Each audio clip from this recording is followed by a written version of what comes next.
ho muri Burundi.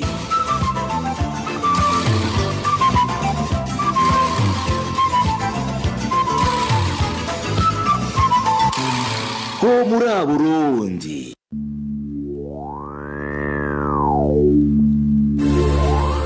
Ndabaramukije nongera ndabaha ikaze nshuti namwe bakunzi ba RFA muri no ncamake y'amakuru aca mu kiganiro ho muri Burundi yo kuri no munsi wa gatanu genekerezo rya 28 ruhuma umwaka wa 2020 Manure ninge ko nije muri kumwe kuri micro Fabrice ndi mu rukundo na Ines Gakiza nabo nibo bahinga b'ivyuma No ncamake tuyiheremu yavugwa mu bijanye n'intwari bereye abanyagihugu bo muri zone ya Mudende komine Buyengero mu ntara ya Rumonge bariyamiriza amahera bariko barasabwa n'abarongo iyo zone bababwira ko arayakoreshejwe mu gusanura amazi yavanywa hitwa ku Muyama ajanwa aho ku Mudende uretse ko amahera basabwa ari umurengera abanyagihugu bamenyesha ko nibikorwa byatunganijwe bidashemeye Haravugwa ubukene bw'isukari mu ntara zitandukanye z'igihugu aho kuyironka mu gisagara ca Bujumbura ngo bisa no kurondera umuzi w'ibuye abanyagihugu mu gisagara ca Bujumbura bavuga ko haheze ikiringo ca baba indwi zibiri igiciro c'ikiro c'isukari ciyongeye ko hagati y'amafaranga 500 n'amajana 7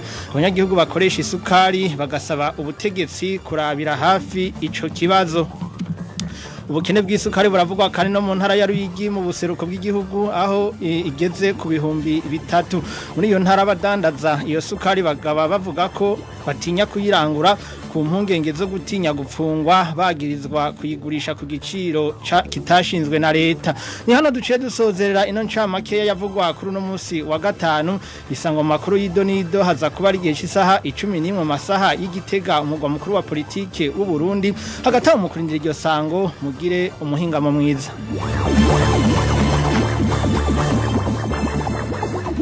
Bon après-midi, bienvenue dans le flash d'information du magazine Humura Burundi de ce vendredi 28 février 2020 qui vous est présenté par Nadège Irakodze. En page gouvernance, les habitants de la zone Mudende en commune Buyengero s'insurgent contre la contribution d'argent leur exigée par l'administration pour la conduite d'eau aménagée à partir de la localité de Muyama jusqu'à Mudende. À part que cette somme d'argent est jugée énorme, ces habitants révèlent que les travaux faits ne sont pas efficaces. En page société, manque criant de sucre de la Sosumo dans tout le pays, en mairie de Bujumbura. Les habitants indiquent que depuis presque 2 semaines, le prix d'un kilo de sucre a été déjà majoré d'un montant variant entre 500 et 700 francs burundais. Les habitants de la mairie de Bujumbura demandent aux dirigeants du pays de trouver solution à ce problème. Et en province Ruyigi, le sucre s'achète actuellement à 3000 francs burundais le kilo.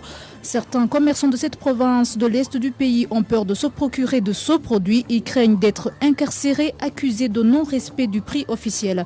Et voilà, c'est la fin de ce flash d'information. Merci pour votre attention. L'intégralité du magazine est fixée à 17h45 heure de Gitega. Au revoir.